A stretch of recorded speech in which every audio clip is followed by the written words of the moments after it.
Thank you, sir. Good afternoon, everyone. I am Ranjan Barik, a research scholar in Structural Engineering Department, working under the supervision of Professor Kishore Chandra Biswal.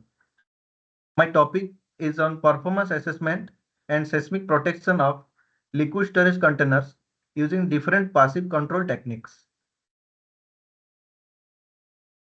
These are my outlines to be discovered in the present research. Primarily, the importance of storage structures and their vulnerability will be discussed in this slide. There are different types of storage structure utilized in the civil applications like pressure suppressing pools, water storage tanks, chemical or oil storages, sewage plants, nuclear reactors. Apart from these applications, there are several other applications like ocean-going ship vessels, aerospace fuel tanks, and several other naval applications are there, from which the storage structure mechanism we can get the idea from there. However, the ground supported storage tanks or storage structures are the vital application coming under the retaining structure. So these structures are quite vulnerable during the earthquake. So the safety of these structures is a primary concern for the researcher as well as the engineering point of view. So in this research, we are mainly focusing on what are the different vibration control mechanism or vibration control techniques evolved earlier or presently or combinedly with different passive control mechanism. So we'll discuss about this in the present research. Before moving on to the research, there are several types of storage structures classified according to the material, tank location, tank shape, tank size, base support, roof type. So among these classification also there are several sub classification like reinforced concrete structure, steel tanks, as well as below grade tank, on grade tank, elevated tank. Several more applications are there. Next part is what are the type of seismic ground motion. Since the topic is based on the seismic analysis, one should get a brief idea about what are the types of ground motion. We can classify into several different types. As you can see, it can be classified into near field, far field earthquakes, as well as we can classify based on the frequency content. Frequency content is a term which is used to classify the earthquake based on the peak ground acceleration and peak ground velocity. The ratio of peak ground velocity to the peak ground acceleration is termed as the frequency or frequency content. Based on that, we can classify any earthquake, as well as the near field earthquake, as well as the far field earthquake. Second classification is of the near field earthquake. We can classify the near field earthquake based on the directivity type and flint step type. Before that, we will learn what is actually near field earthquakes. Basically, the earthquake which are recorded within the 20 kilometers of the rupture are termed a near field earthquake, whereas far field earthquakes are recorded beyond 20 kilometers of the rupture. However, apart from these natural earthquake, we can manually create some regular and irregular earthquake from our own. That is a sinusoidal excitation and other irregular sinusoidal excitation, which I will discuss what is the irregular one. And as we are concerning with the recent trends, the existing earthquake has already been studied in the earlier part. However, presently we are dealing with the irregular excitation part. Since it is a new to the structure, we will study the effect of irregular excitation in our safety assessment of liquid containers. Before moving on to the analysis, let us see what are the consequences of existing real earthquake on storage structure. We can see there are different mode of failure. First one is we can see the diamond buckling of walls. Second one is the elephant foot buckling of the walls. Third and fourth are the dislocation of pipe and uplift of a structure due to which the pipe connection rupture is there. Second, the bottom portion, there is some failure of top portion of the tank wall. The next one is the uh, overturning of the tank, which occurred due to the inefficient design criteria or maybe due to the excessive hydrodynamic pressure due to the containing liquid. So these are the primary failure observed in the liquid storage structure from the existing earthquake. So amending this failure criteria, the first primary importance is how to make the structure seismically safe. So there are different passive vibration control techniques are there to provide a safety to the liquid storage structure. The first one is the damping system. The second one is a base isolation system. The third one is a loss suppression system. Since damping systems are very cost expensive and a it needs actually very skillful technology to install in the liquid tanks. Therefore, base isolation system and loss suppression system are the vital application in the storage structures. Now we'll get to the what are the different type of base isolation techniques. Primarily, it can be categorized into four types. One is active, one is passive, one is semi-active, one other is hybrid.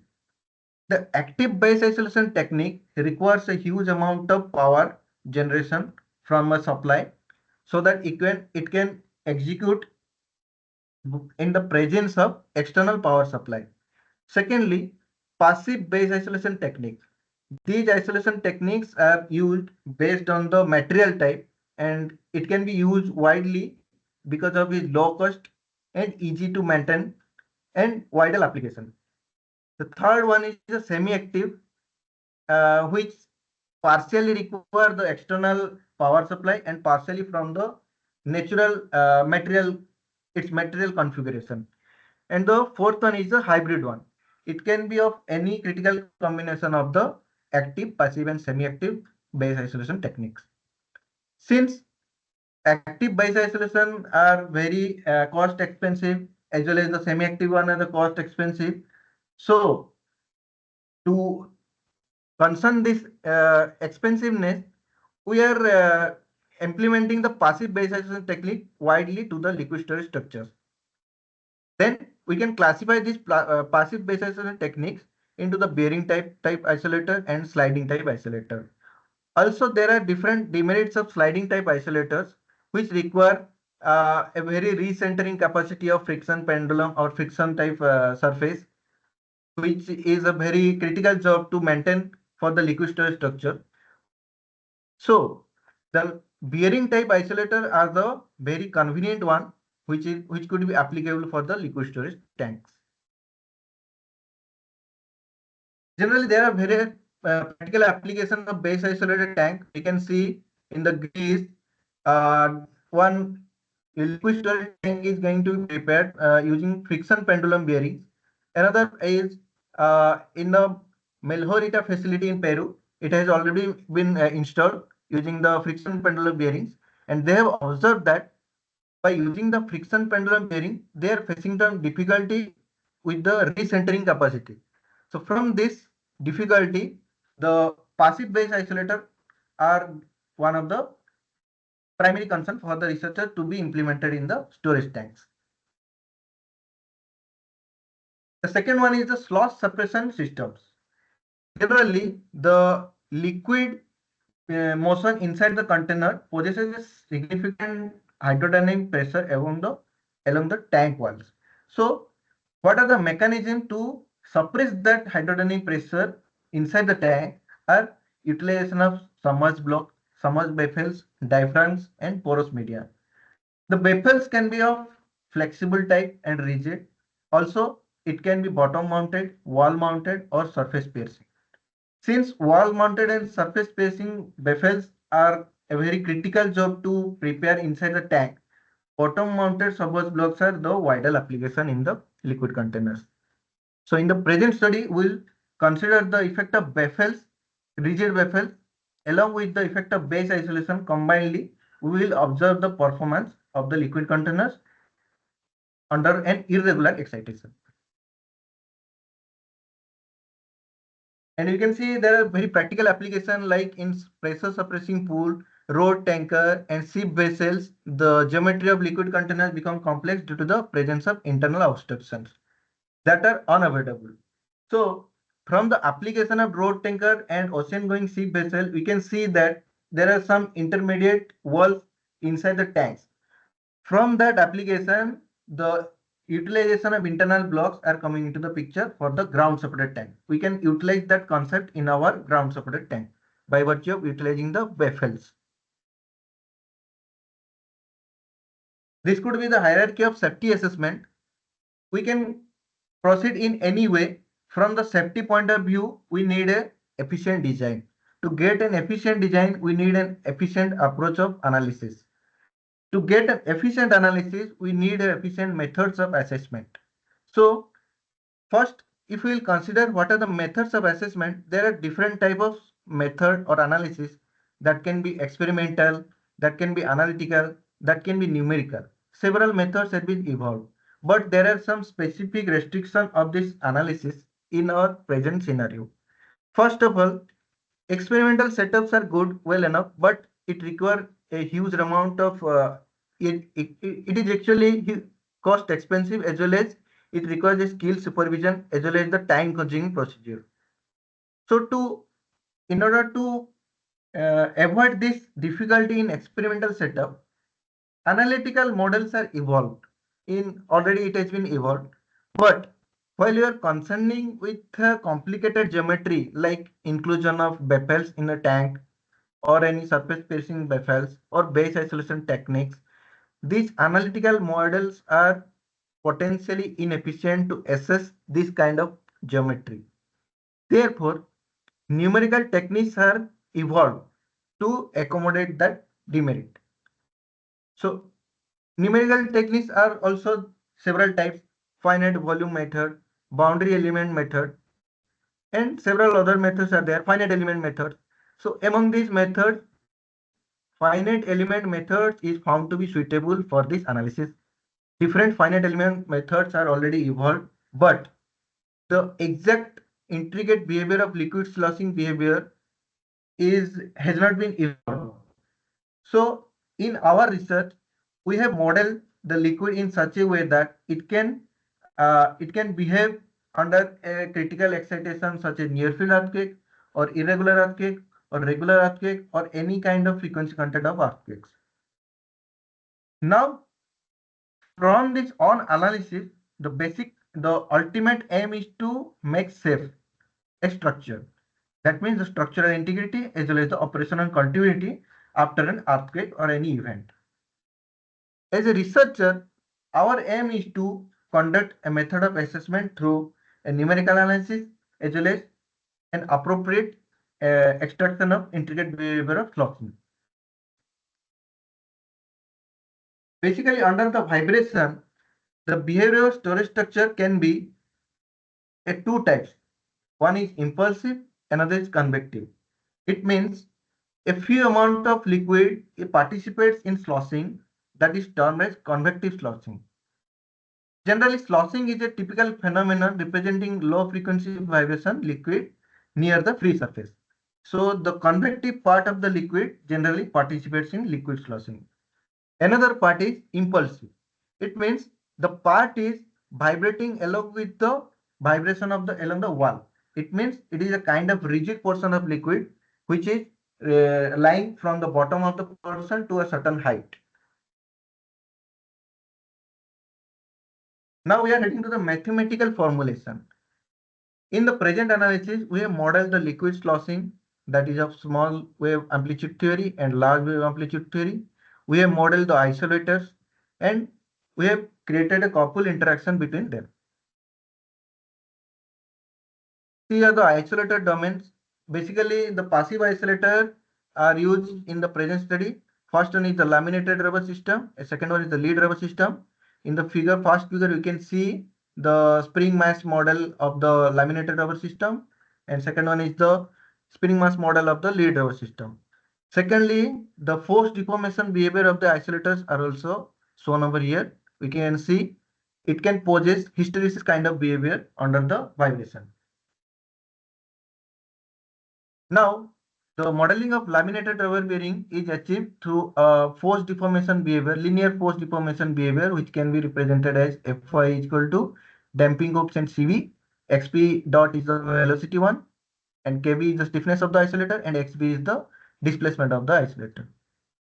And these parameters are interrelated with the frequency omega b and the damping coefficient Cb, which are the primary damping dynamic factor we have studied already.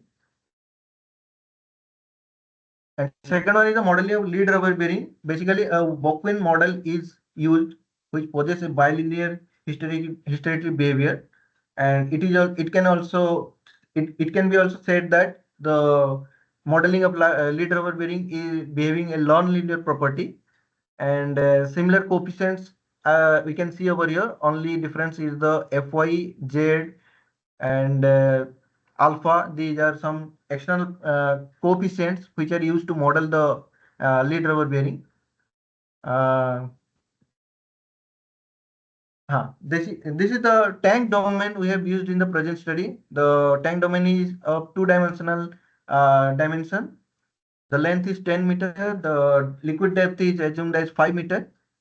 We can see resistant surface, undisturbed free surface is there, and after vibration, the disturbed free surface is plotted.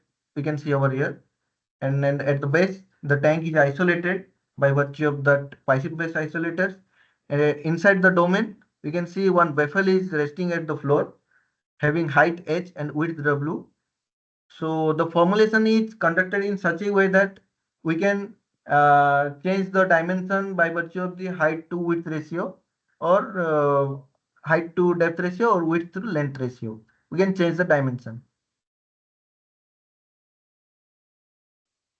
So in the linear mathematical formulation, uh, the liquid domain is generally governed by the well-known Laplace equation. We can see that in the two-dimensional Laplace equation.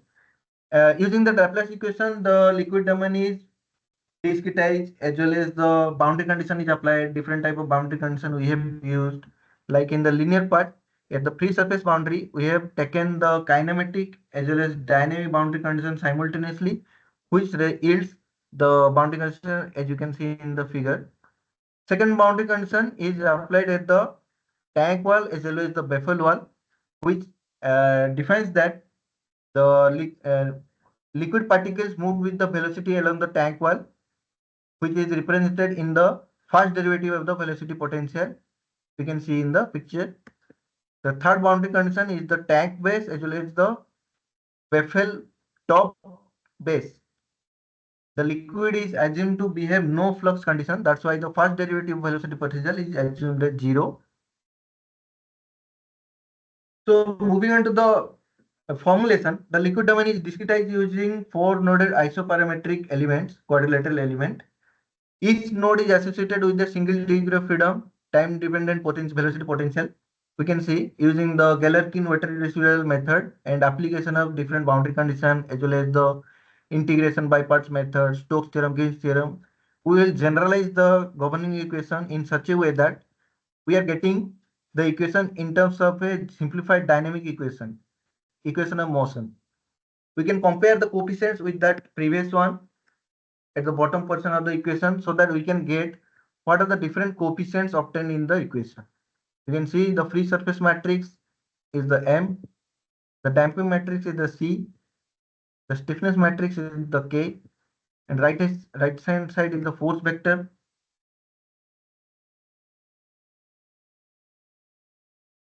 From the analysis,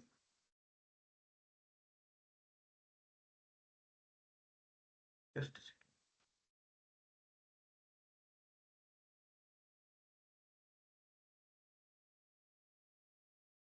From the analysis, we can find the pressure along the tank wall as well as the base shear at the ground of the tank from the expression shown over here.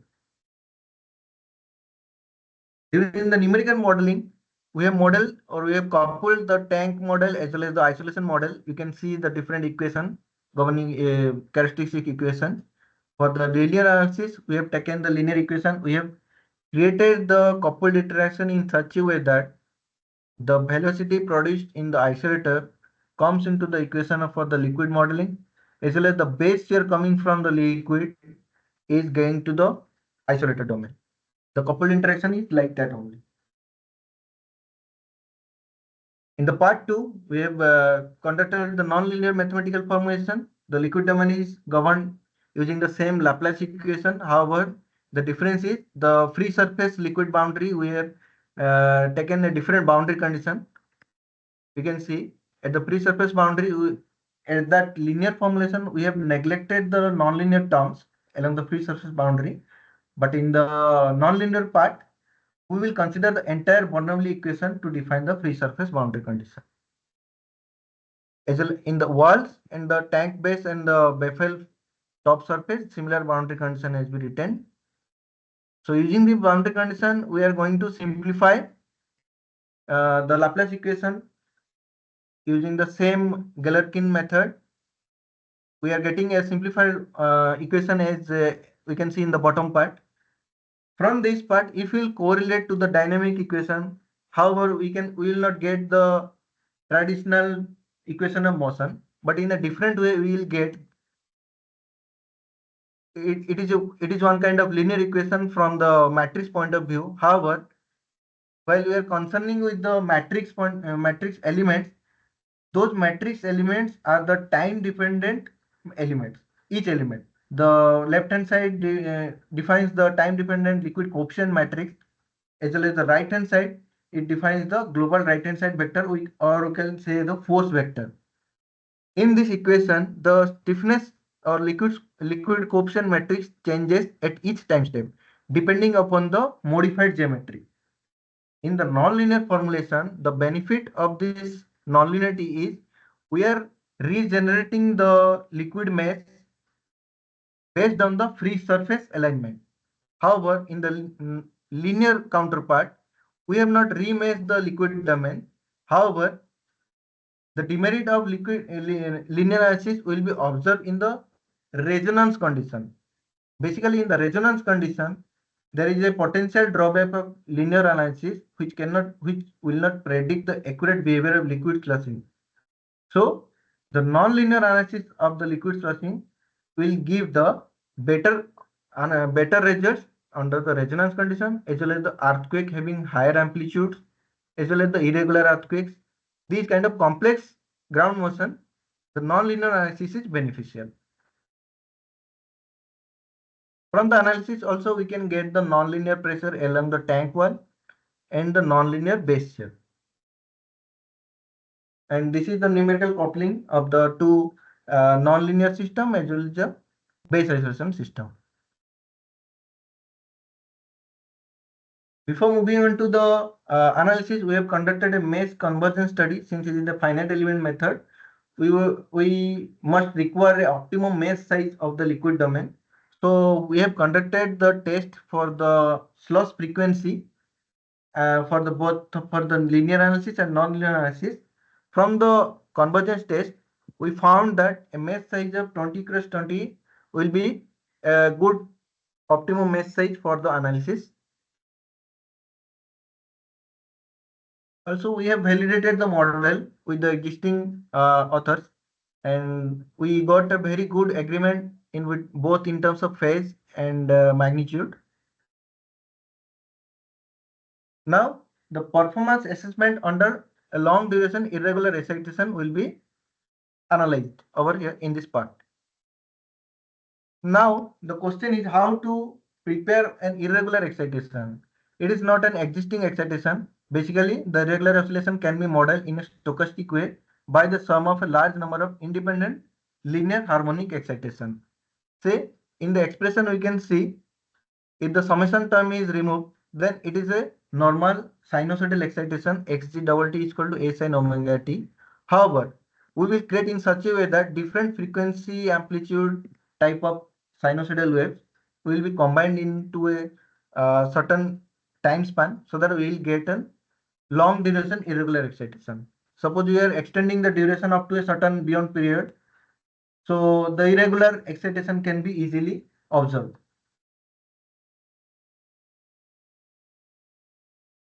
Now, we have found out the results for the linear analysis as well as for the non-linear analysis. First part is the linear sloshing analysis of tank block isolation systems or tank baffle isolation system. We can see over here different time history of loss amplitude. We can see due to the variation of Weffel height, we can see the variation in the pattern of time history pattern of the loss amplitude.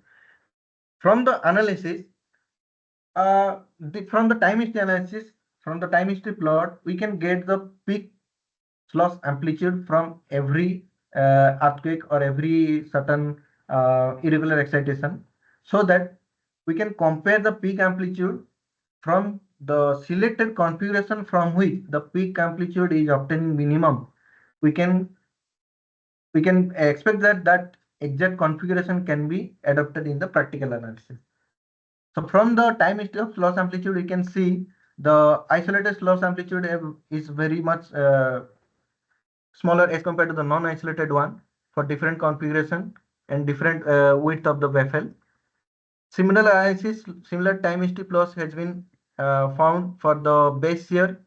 However, in the base year, we are not getting any typical difference between the peaks, but we can get the phase difference in between the responses of different configuration. And this is for the isolated one.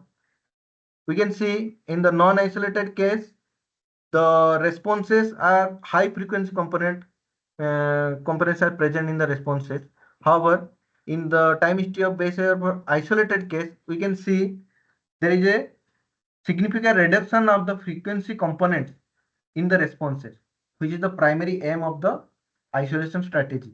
The ground oscillation coming into the structure is significantly reduced so that the responses are also obviously optimized.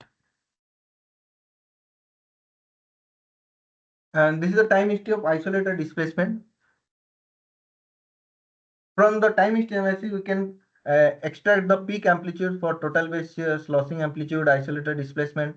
And we can see by virtue of application as well as the Beffel, the sloshing amplitude, we can optimize that. And for the total base shear, we can see for a certain width of Beffel, say 0.2 width of Beffel, as well as for the height of the Beffel is 0.8, we can get the minimum base shear for the tank. So in the practical application, uh, we can reflect these results so that the optimum base shear can be reduced, as well as the slosh amplitude can be controlled, as well as the isolated displacement can be controlled. Now we have found a critical correlation between a few critical parameters, whether they are in equal phase or not. So we are getting the parameters are in equal phase, as you can see from the plot. And in the second part, we have extracted the linear peak responses for the lead rubber bearing system or NZ system. Similar variation we are getting over here. Also, at a particular configuration, we are getting the minimum base shear, as well as we are getting the minimum amplitude of sloshing, as well as the minimum isolated displacement. And similar, we have checked the phase between the parameters, critical parameters, and we are getting the similar responses like laminated rubber bearing tank. And the similar analysis is repeated for the non-linear case, and we have got different amplitudes and different values for the analysis, and also the configuration of 0.2 width ratio and 0.8 height is found to be optimum for the present configuration of the tank. And similar in-phase behavior has been observed. And secondly, for the lead rubber bearing system, we have found out the peak responses. And similar phase we have observed. These are the references. Thank you. Thank you, Jyoti. Uh, I, I request the audience to uh, ask some questions from basing on the presentation.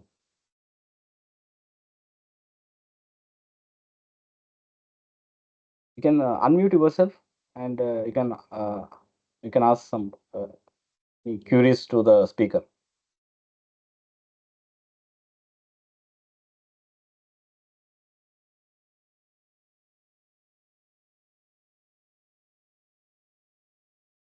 Pradeep sir, are you here?